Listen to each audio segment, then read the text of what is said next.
Welcome to smoke cleansing or smudging. I'll be covering the introduction and history of different materials such as sage, palo santo, and sweetgrass because they are the most popular.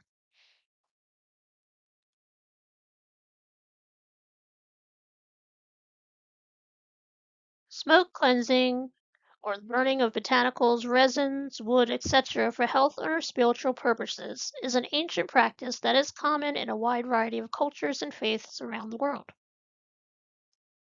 Smoke cleansing can be a powerful, renewing, and healing practice for many people. The form of smoke cleansing that most people are familiar with today is smudging.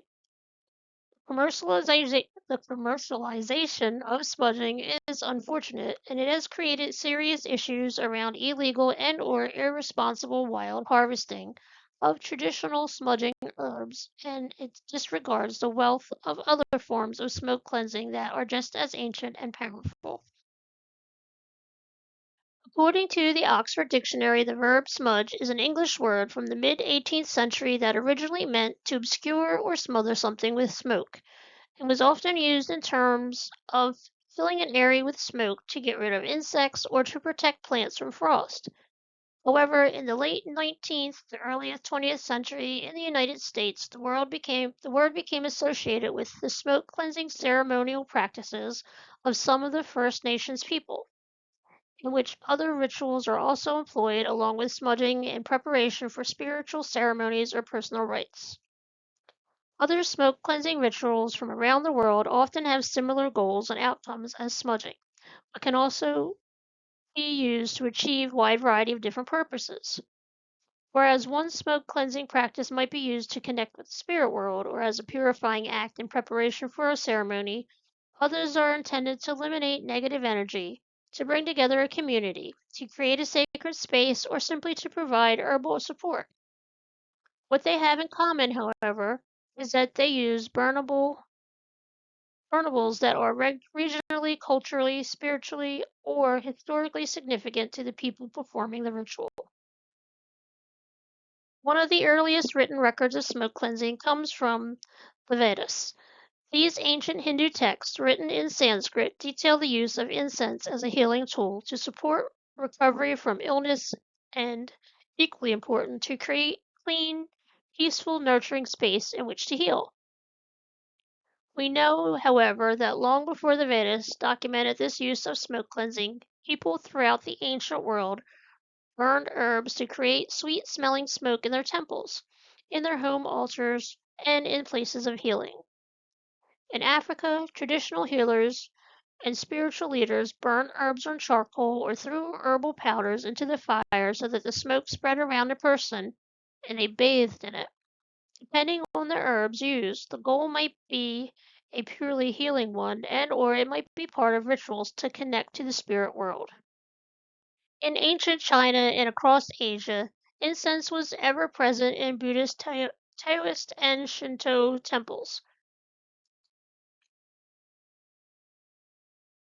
and in the veneration of ancestors, often using Joss incense sticks made from a variety of botanicals and the roots and barks of trees like magnolia, peony, and cypress. Incense was also used by traditional Chinese medicine practitioners to support emotional and physical wellness. Agarwood and sandalwood were considered particularly potent and precious. Another TCM burnables therapy with a long history of use is moxibustion. It's often used in conjunction with acupuncture practitioners. They usually burn ground mugwort that is formed into sticks. Smoke cleansing in the form of incense was a significant element of ceremonial worship in ancient Egypt as well. There were versions that were intended for the home to purify the space, give a pleasant aroma, and help people sleep well, and others intended specifically for the temples, particularly those honoring the goddess Isis. Depending on which recipe one used, the ingredients included a mixture of herbs and resins, such as ground myrrh, frankincense, calamus root, juniper berries, uh, spikenard, cinnamon, etc., and they were often mixed with raisins, wine, and honey. Smoke as part of a ritual was also important to the ancient Israelites, so much so that God gave Moses an ancient recipe. Exodus 35 to 34:35 tells us it's included storax, onycha, galbanum, and frankincense in equal parts, which was to be blended and salted in such a way that it would be pure and sacred.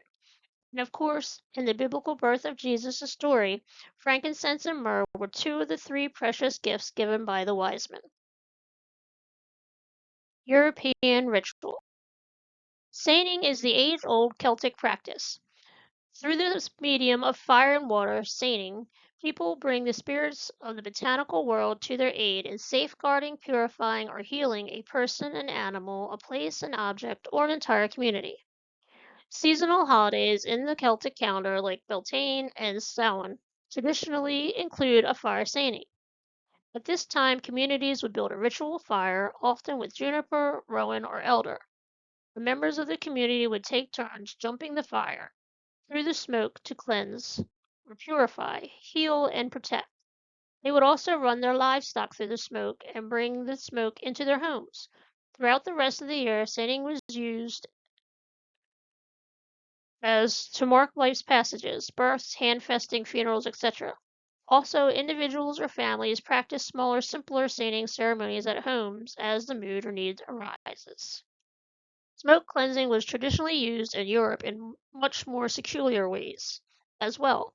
In the 14th and 15th centuries, people burned rosemary in their homes as means to protect themselves from bubonic plague and other contagions. Into the 20th century, French doctors recommended burning rosemary and thyme in sick rooms and hospitals to purify the air. They also recommended herbal smoking mixtures to address respiratory problems. These herbal blends would be burned on charcoal or thrown into a heating or cooking fire to fill the space to be inhaled. Creating your own traditions. The vast record of smoke cleansing in cultures throughout the world make this ancient practice incredibly inclusive and accessible. There are many ways to find the burnables that resonate best with you. You can research your family's history or culture. You may be on a spiritual path that has botanical traditions, or you may have a long standing relationship with particular herbal allies that have served you well time and again. Aim for sustainable herbs, ones we can grow or which the earth offers us in organic abundance. Also, look at the means by which you burn your botanicals of choice. Around the world, traditional smoke cleansing rituals are more commonly performed with incense or loose botanical and resins or charcoal, burned on charcoal or thrown into campfires and bonfires. Different materials or botanicals. Sage. In many religious practices and rituals, smoke cleansing is a prevalent way to purify a space or individual. Smudging, the act of burning sage or other herb bundles, is a distinctly native act. Catholic and Christian denominations use special resin or incense to cleanse holy spaces. All in all, smoke cleansing holds countless benefits for those who possess spiritual values. The type of sage you want to buy is called California white sage or white sage smudge sticks. Do not use the regular old sage in your kitchen.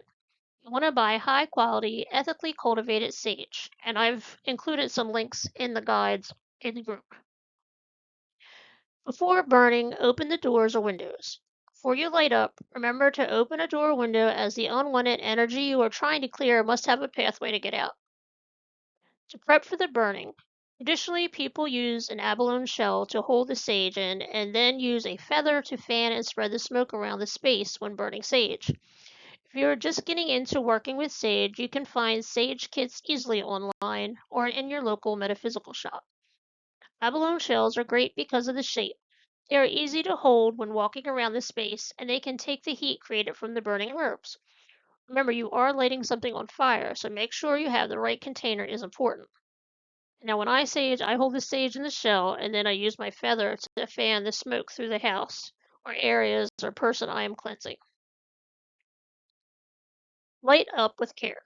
Once you're ready to light your sage, grab the sage as far from the end you're burning as possible. Hold the sage at a 45-degree angle and light the sage. Let it burn for about 20 seconds and then gently blow out the flame so that you can see orange embers on the end.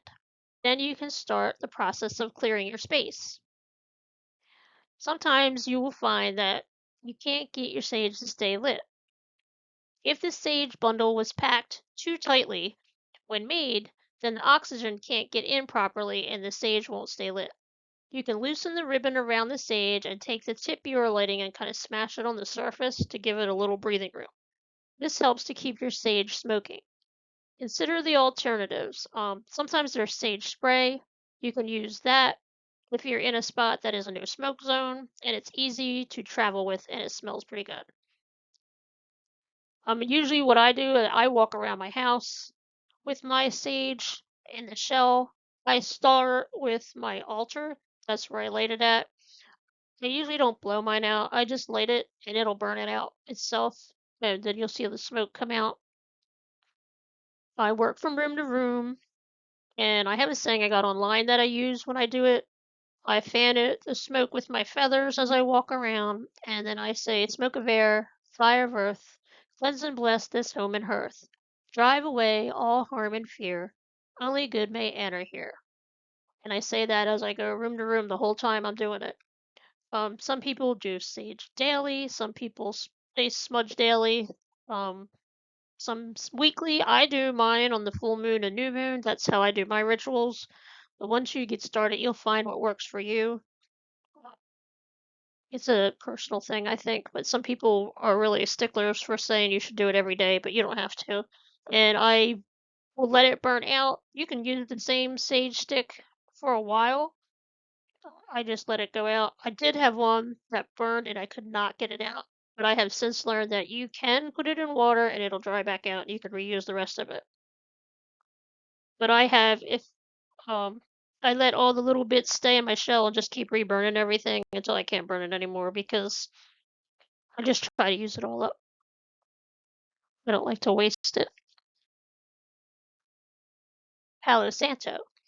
Palo Santo is an ancient tree resin that has been used for centuries by South American cultures to aid in spiritual healing and purification. Burning Palo Santo can help create a peaceful, calming atmosphere that promotes physical and emotional well being. Preparing your space for a Palo Santo ritual is simple but important.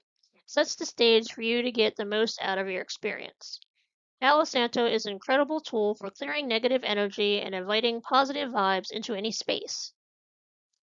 With its sweet, fragrant aroma, Palo Santo has been used for centuries as a spiritual remedy to cleanse and purify the environment around us. Burning this sacred wood can be done in many different ways, from making tea or grinding it into a powder, simply burning it as an incense, all of which have their own unique benefits. But I'm going to focus just on burning for this lesson because this is what this is about. Palo Santo or holy wood is becoming increasingly popular among spiritual healers and practitioners as a natural way to clear negative energies. It has been used for centuries by shamans in South America for its calming effects and ability to purify the energy of any space. Palo Santo can be used in smudging rituals to cleanse a person or environment of negative energy, create sacred space, promote creativity, reduce stress and anxiety, and even aid physical healing. Its pleasant smell offers an uplifting aroma that encourages relaxation while also helping one connect with their higher self. Additionally, it provides mental clarity, enhances intuitive awareness, which makes it an important tool for meditation practices as well as other spiritual activities, such as yoga or Reiki healing.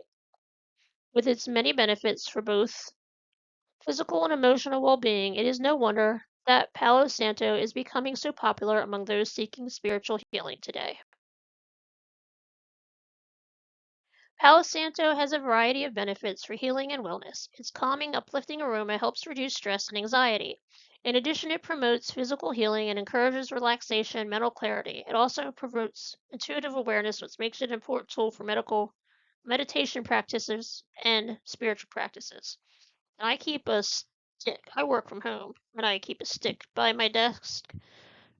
After I have a difficult call or during a difficult call, I will light it and kind of smoke my computer area and myself to try to calm myself back down or keep calm while I deal with a difficult customer.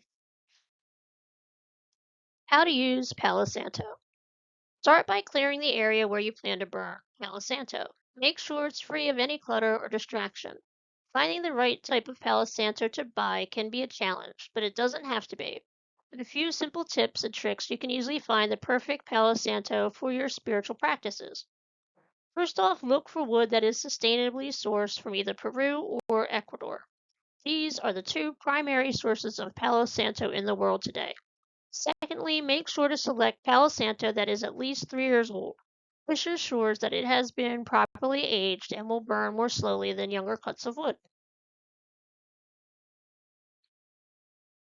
Light your Palo Santo stick and use its smoke to bless yourself and objects on your altar while chanting mantras or prayers. Wave the stick around the areas you're trying to cleanse or around yourself. Show gratitude after using your Palo Santo. And I like this, it has a really nice scent. Um, These and sage are probably my go-tos, and then when I'm not doing that, I have a cauldron. I'll burn some loose herbs in. Sweetgrass. The sweetgrass braid is a beautiful native symbol. Sweetgrass is believed to have been the first plant to grow on Mother Earth. There's also been teachings that say that sweetgrass is the woman's medicine, and other teachings that say the sweetgrass is the man's medicine. Now, similar to the other four sacred medicines, all living things have energy attached to them.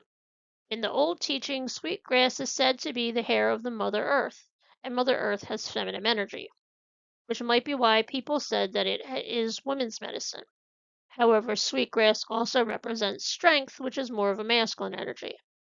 One strand of sweetgrass can be easily broken, but when the sweetgrass is braided, it is almost impossible to break. Strength in family and the strength in the community is what sweetgrass medicine teaches us and what it represents. So now we know why sweetgrass is so important as a sacred medicine. Now I have a braid of sweetgrass. I've used it, I think, once. I don't like the scent, so I haven't used it very often in my practice. Like I said, I usually use sage, Palo Santo, or a mix of dry herbs that I put together, depending on what their uses are. I have incense, like regular incense sticks that you will see. You usually see them at like Five and Below or any kind of little metaphysical shops have them. I burn an incense stick every day on my altar when I light my candles. There's different scents, so I just pick a different scent every day. That's probably what I use the most is just regular incense, with sage being for my morning rituals I do on full moons and new moons, and then Palo Santo as needed, or at night when I do my nighttime rituals on full or new moons. One way you can smudge with sweetgrass is to just light the end of it. Carefully wave it so that it will burn enough to release smoke into the air. Sweetgrass doesn't burn as well as cedar or sage, so people typically burn sweetgrass with another sacred medicine so it will continue to burn.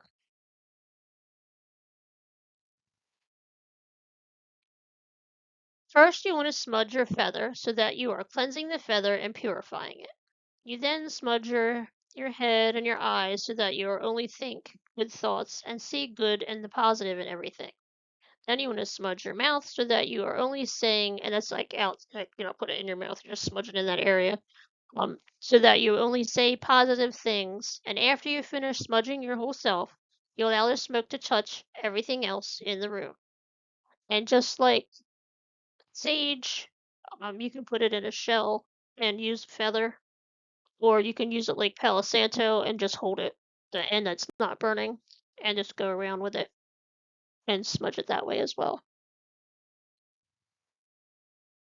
There are many other herbs that you can use to cleanse with. You can even use just a stick of incense by itself to cleanse an area.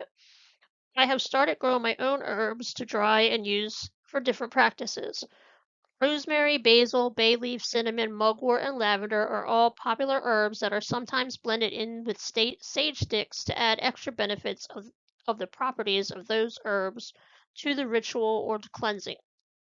If you go online, you'll see sometimes you can get them custom made. Sometimes you'll see them already made up. Lavender and bay leaves, because bay leaves are and cinnamon are good for manifestation, especially with money. Those are used a lot. And then rosemary, mugwort, and lavender.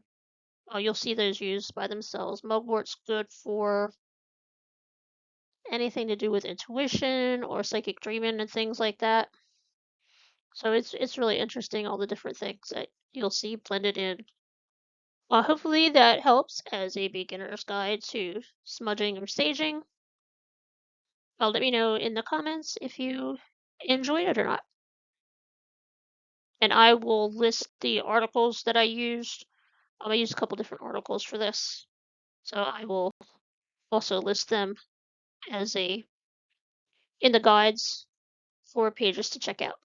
Right, and thanks for watching. I hope you enjoyed the list.